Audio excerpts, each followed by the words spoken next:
Right now at noon, the man convicted of murdering a Southwest Missouri 9-year-old girl is executed. We've got a warmer day for us today as temperatures crawling into the 50s, and then it's going to get cold again. We'll go over those details in that forecast coming up. Plus, tips on preventing porch pirates this holiday season. The 4 states' most watched news starts now. The state of Missouri carries out the execution of a man convicted of raping and killing 9-year-old Rowan Ford. This is KOAM News at noon. I'm Elise Snowy. Christopher Collins was put to death with an injection of a single dose of pentobarbital. He was pronounced dead at 6:10 yesterday evening. Time ran out for Collins Monday when the U.S. Supreme Court turned aside an appeal and Missouri Governor Mike Parson denied clemency. In November 2007, Collins abducted, raped, and murdered 9-year-old Rowan Ford from Stella, Missouri in Newton County. He later threw her body in a sinkhole known as Fox Cave near Powell, Missouri in McDonald County. Court records show Collins burned the rope he used to strangle Ford, the bloodstained clothing he wore during the attack, and his bloodstained mattress. Collins eventually confessed to authorities. In 2012, a jury from Platte County in a courtroom in Phelps County convicted Collins and sentenced him to death. Ford's stepfather, David Spears, was also charged with murder and rape, but pleaded guilty to reduced charges of child endangerment and hindering prosecution. Now, in a statement, Rowan's older sister, Arian Mack, said in regard to her sister, quote, "I am so proud of the girl that she was turning out to be. A part of me died when my sister died. I did lose my ray of sunshine," end quote. Collins' execution marks the 4th for the state of Missouri this year. Now let's check in with Chris Warner for a look at the forecast. Well, we've got a pretty nice day out there across the area. Skies are clear, plentiful sunshine. MoDOT camera 20th and range line over to our camera in downtown Pittsburgh. Same situation, clear skies. It is breezy. We've been watching this thing shake in the wind.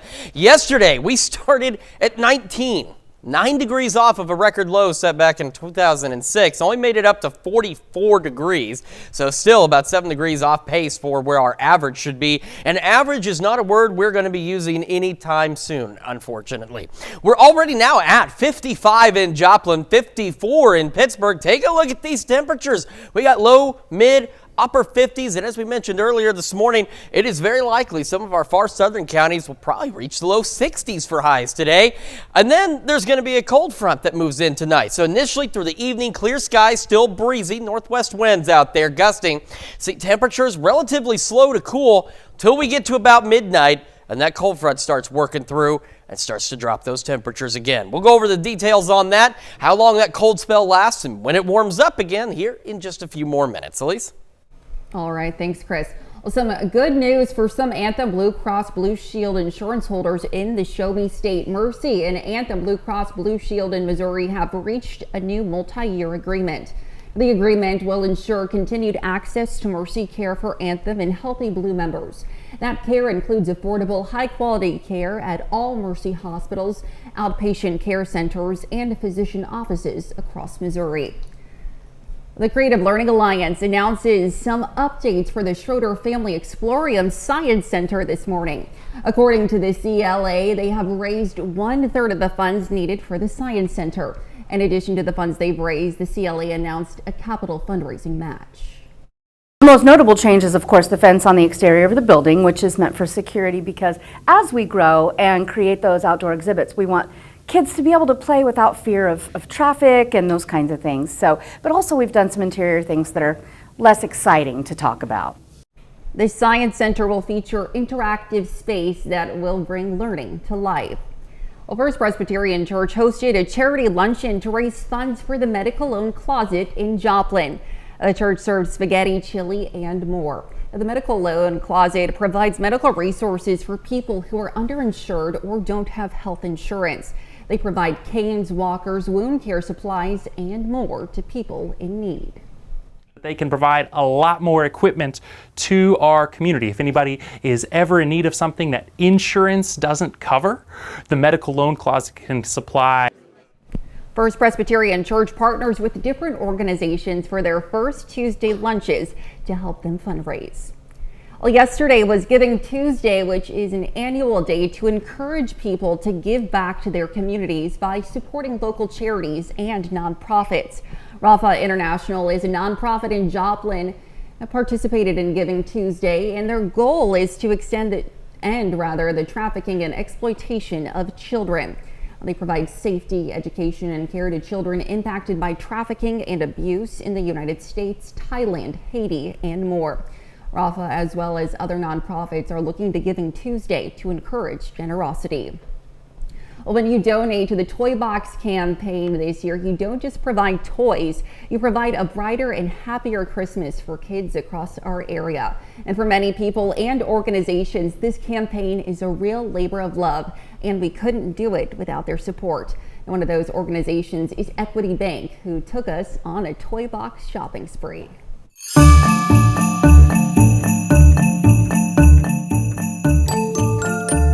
Just one of my favorite times of year, just being able to get together and work with other people in the community to help give these kids the Christmas that every kid deserves. So we just enjoy it, and we enjoy being able to be a part of it and help bring some joy to the kids.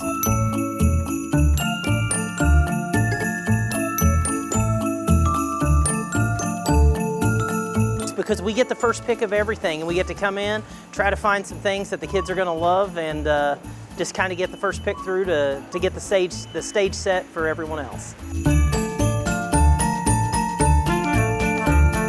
Favorite part of shopping for kids is just trying to picture the smile on their face whenever they get to open the big gift, whether it's the bicycle or the Hulk hands or just something little, that's a set of Legos that's going to make them smile. So I just try to keep that in mind while we're doing it. I think that as a community, if we can just spend a little bit of time coming together and focusing on operating together as one, that's just going to help everybody have a better Christmas and a better holiday season.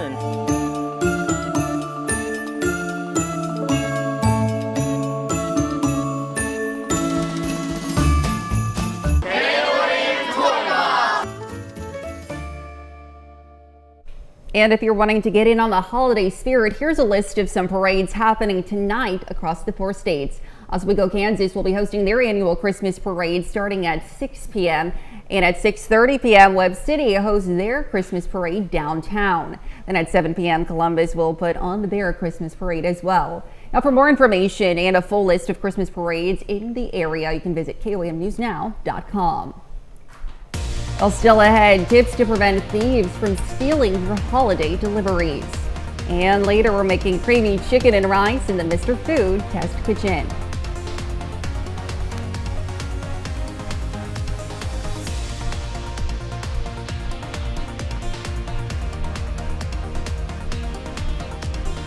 Cases of porch pirates have risen nationally and are also a problem here in the 4 states. Now, Joplin alone has an average of more than 2,600 larceny and theft cases per year. But taking extra precautions can help protect your package deliveries. KOAM's Lonnie Walton talks to the experts for tips on how to protect your porch from piracy this holiday season. The problem is when it's only a $30 package, the cops aren't going to get involved. David Touchton is the owner of Touchton Electric and Alarms in Pittsburgh. He says theft is always a thing, even if Christmas isn't around.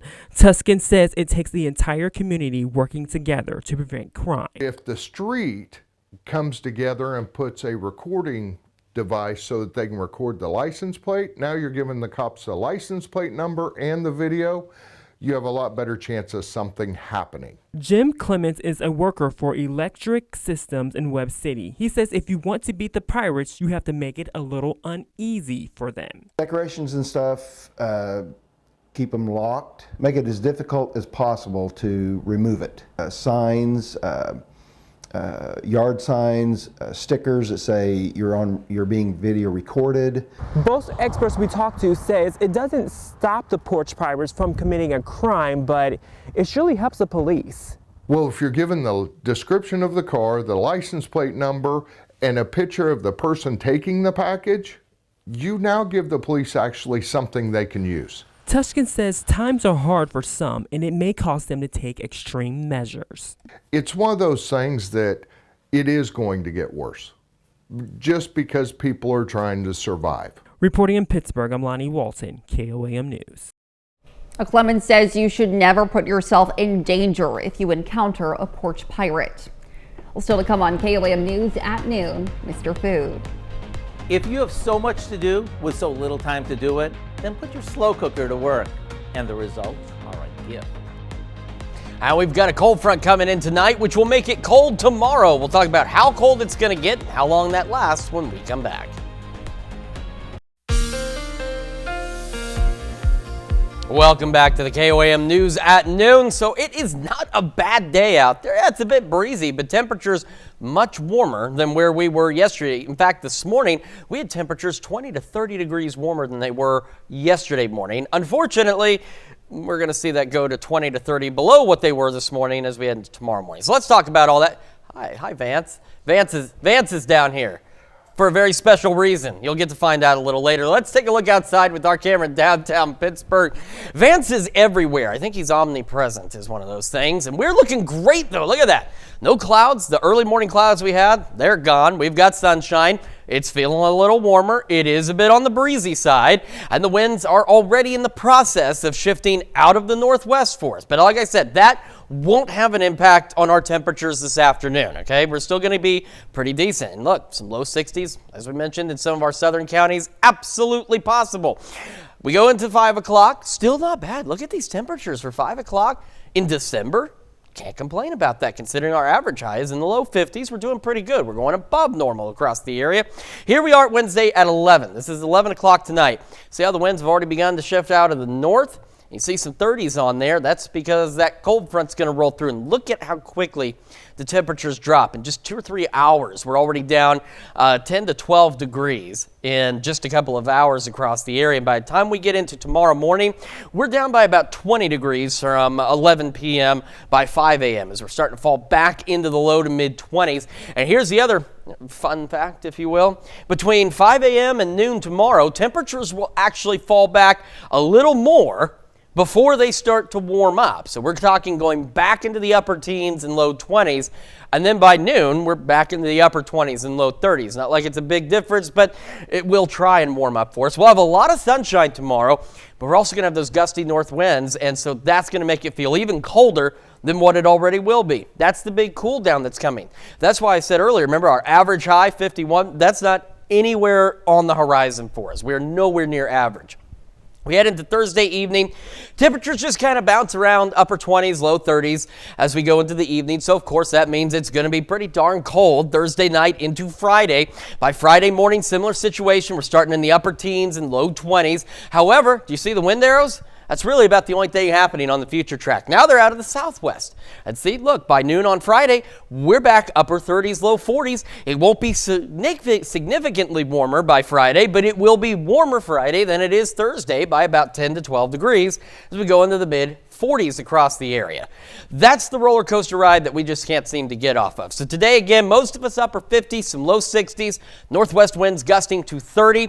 Late tonight, that cold front rolls in, north winds gusting to 25, down into the low 20s, but the skies will still be clear. Sunny skies tomorrow, low to mid 30s, north winds still gusting to 25. Now here's the up and down ride that we will continue on. So we're from here to down here. Then we'll start coming back up. A little slower into the weekend, mid 50s, maybe some rain Sunday, Monday, and Tuesday.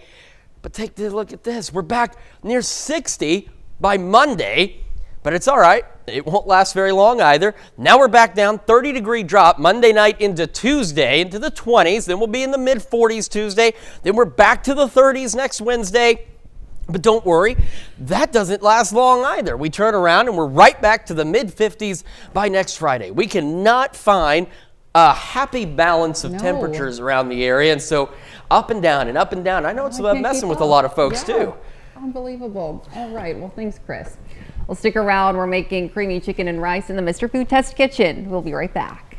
Well, today Howard is sharing an easy slow cooker recipe. He's making creamy chicken and rice in the Mr. Food Test Kitchen. Right about now, if you look at your to-do list, it's pretty easy to freak out. I mean, with the holidays just around the corner, there seems to be so much to do and so little time to do it. So let me share with you a dinner favorite that's super easy and fill you up good where your slow cooker does all the work. All we do is coat a couple pounds of chicken drumsticks with, get this, the seasoning that comes in a box of long grain and wild rice mix. After they're coated, we brown them in a hot skillet until they're golden. Now we dump the box of rice and the rest of the seasoning mix in a slow cooker along with a good amount of water,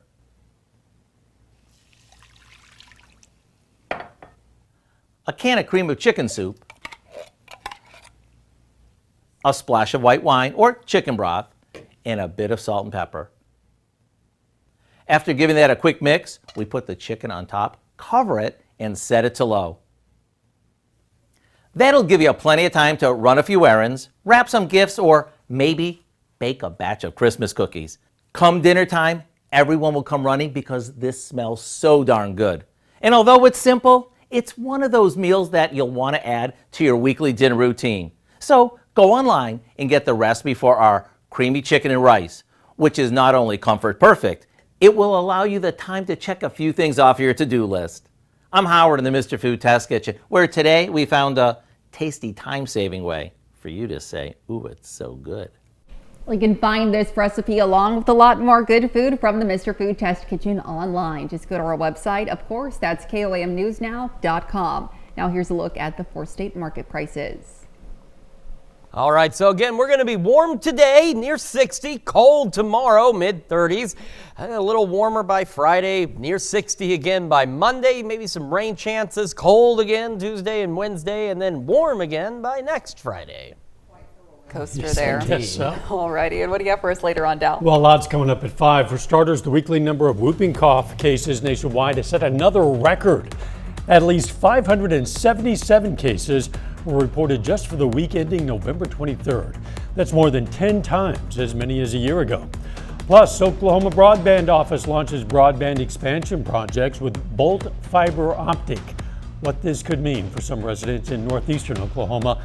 And social work students help make a difference in the lives of children and their families with a community project. Hope you'll join us for those stories. A lot more, of course. It's coming up today. KOAM News at 5. Lots to look forward to. Thank you, Dal. And that's the news for now. Thank you for joining us on KOAM News at noon. Before we go, we'd like to introduce you to 3rd grade students from George Nettles Elementary in Pittsburgh visiting us today. We'll see you right back here at 5. Have a great rest of your day.